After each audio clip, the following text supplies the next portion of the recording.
It's Ashley and Brittany from Arbite. We are back with another Debt Collection 101. And today we're going to be talking about how software can help with recruiting and retention. As everyone knows, there's been an influx of new and exciting technology entering our industry, and it's great to see advancements in what's possible and how it can continue to advance the industry's impact. But at the same time, it is important to consider how adding new tech or not adding new tech will impact your staffing. So of course, all the new tech in the world is useless if you really don't have anyone to use it. So today we're going to be talking about how agencies can take advantage of new software that is available while also overcoming staffing hurdles. And we have a very special guest today. We have Michael Jeselnik with Carter Young Inc. from Georgia. Thank you so much for joining us. And like we were just talking about before we started, you have been in webinar after webinar, so I know all of the people watching are probably going to know you, but I guess let's just get started and just let us know a little bit about you and we'll dive into it. Sweet. All right. And thank you guys so much for inviting me. I'm excited to participate in one of my favorite video series, the 101 series. Awesome. Yes, we love it. And yeah, I guess we'll just get right into this then. So the first question we have is just, can you talk a little bit about how the software you use affects the morale and the engagement of your employees? For example, downtime and complicated interfaces versus stability and ease of use. So, I mean, you guys know, I mean, Ashley, you specifically, you know probably more than anybody else what kind of aggravation with downtime I've had with telephone services that are not Arbite. And that for our staff was incredibly frustrating. Less so for, inter-office stuff, but, as most of the people watching probably have, you've got production staff, you have debt collectors that absolutely depend on that telephone in order to make a living. So when you have any sort of downtime with that like lifeline, that can be frustrating for your staff because they've got bills to pay too. So that significantly affects morale in a negative way. I do remember that when we switched over to you guys, we actually had clapping. People were clapping on the floor when we said, "Hey, we're gonna drop these other guys." So they were pretty excited about it, and I was also very excited about it. So that's just a really kind of glaring example of how something can have such a negative effect, and then changing to a better or more stable technology can have a positive effect. But I mean, really just depends on what kind of issues you might be having, or how user-friendly something is, or how threatening to someone's position that technology might be, which is also something else to consider. Mm-hmm. Yeah, that's a good point with like AI now coming into play in our industry is huge too. So maybe we could do a whole nother episode on that too. Yeah, I've got stories. Yeah, I've got sure. Anecdotal firsthand accounts of that. And it's a shame too, because I mean, AI, it's a robot. It cannot take the place of a human. It can, and it never will. And I guess when it does, we've all seen Terminator 2, and we know how that story ends. Yeah. And then kind of going off of that too, when you're considering any new tech in the industry, what does your evaluation process kind of look like? Are you considering like how your agents are going to respond to it? Do you care more about like the integration aspect? Yes. All the above. To all of it. So sometimes staff, and I love these guys to death. I would take a bullet for them. Depending on what I do, maybe from them. I don't know. It just depends on the day. Oftentimes for employees or staff that don't like change, just that is their baseline.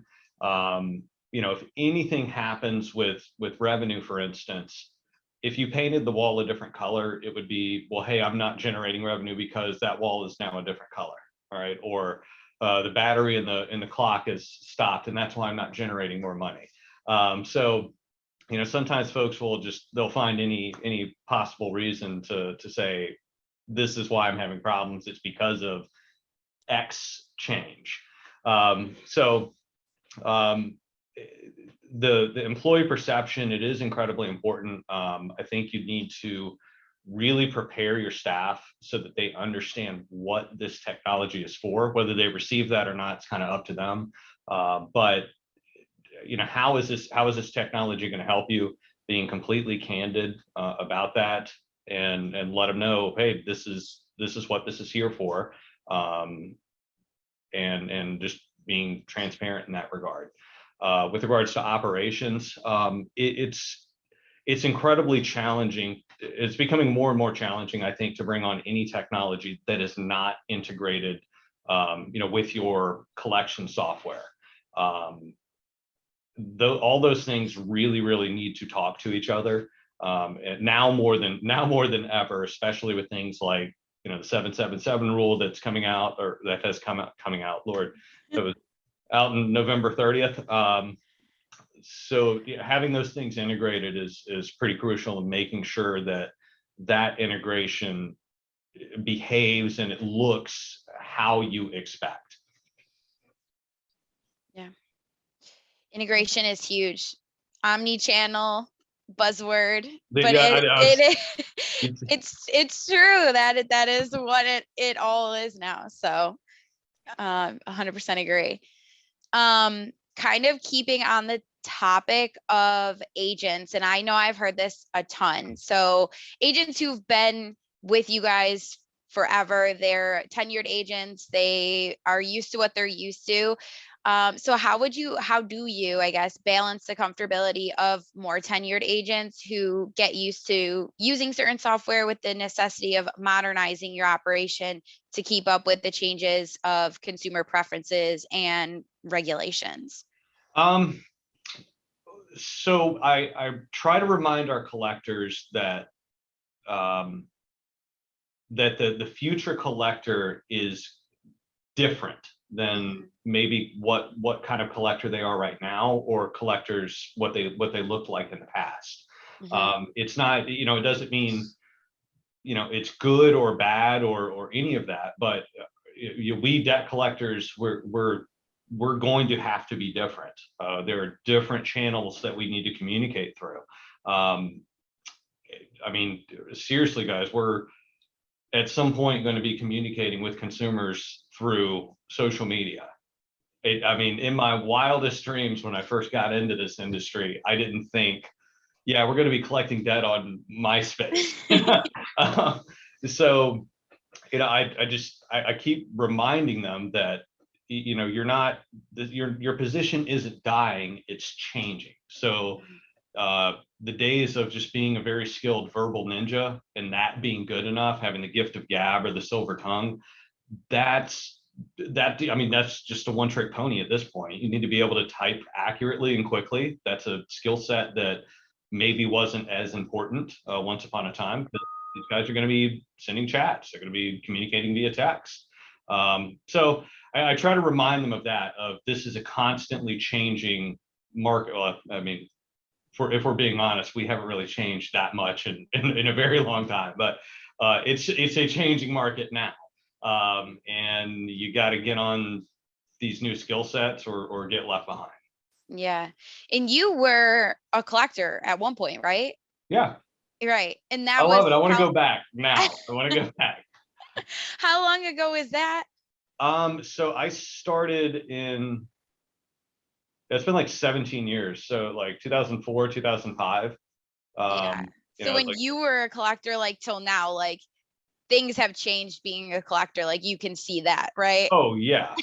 Almost certainly. I think about, maybe my first couple of weeks as a collector, I had it all wrong. I mean, I had it all wrong. I truthfully, like I in my head, it was, okay, if I win the argument, then I'll get the money. Yeah. No, and that is not reality. If you win the argument, you probably aren't going to get the money. Yeah.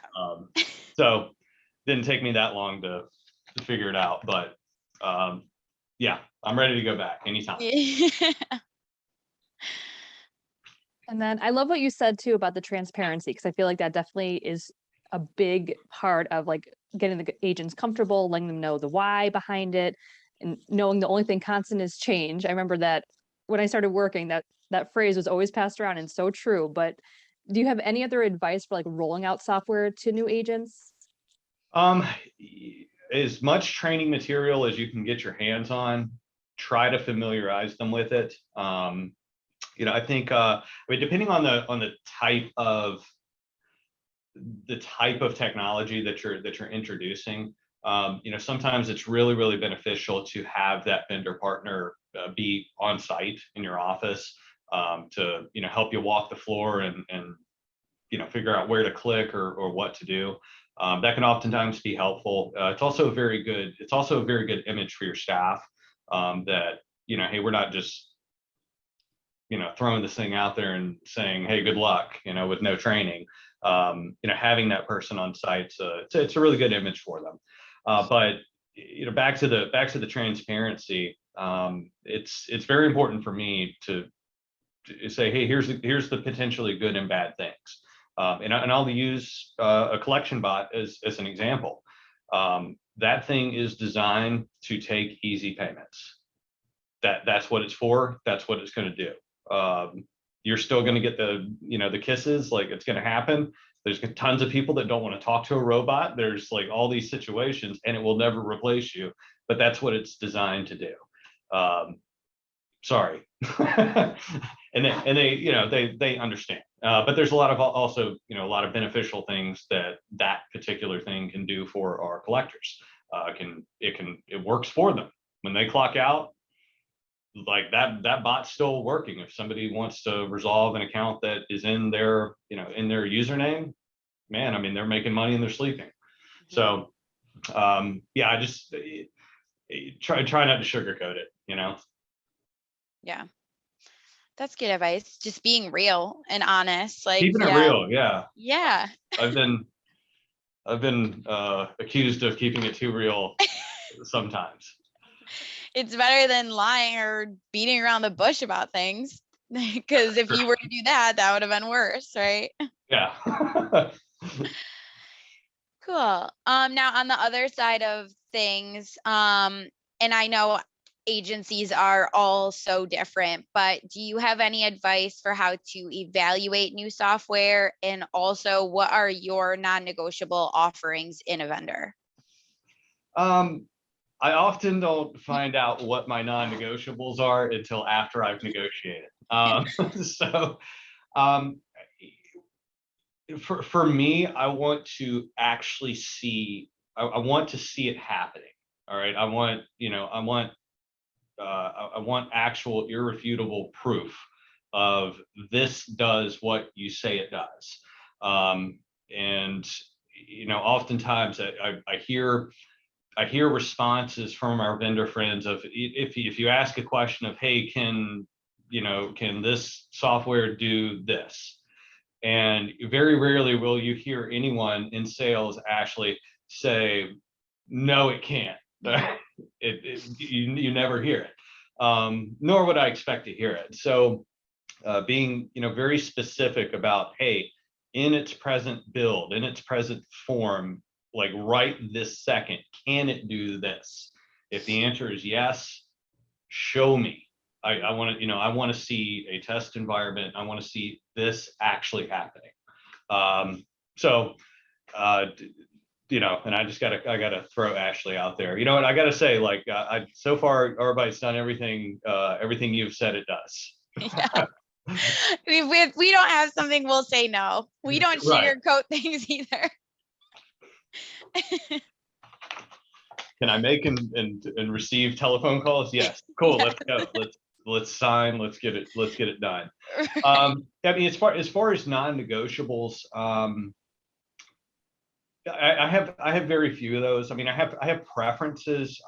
If I'm with a vendor partner, as long as it's not something like totally unrelated, I would really like to see them support the collections industry through some, a trade organization like ACA or, or the I'm saying Debt Buyers Association. I'm showing my MySpace page age. So the RMA. RMAI. I'll bring up NARCA in a minute here. But anyway, so I'd like to see them support our industry through these associations. It's not a requirement for me, but it is really nice to see that they're invested. The other thing is I'm not a big fan on long contracts. I understand, just depending on what you're purchasing, that is something that may be required, just because of so much effort is put into implementation or time and money on the front end. So I get that. It's just one of those things I don't particularly like sometimes. Nice. Well, all of those were great examples. That is all the questions we have for you. I think that was super great. Again, thank you for joining our Debt Collection 101, and we'll see you guys next time. Thank y'all.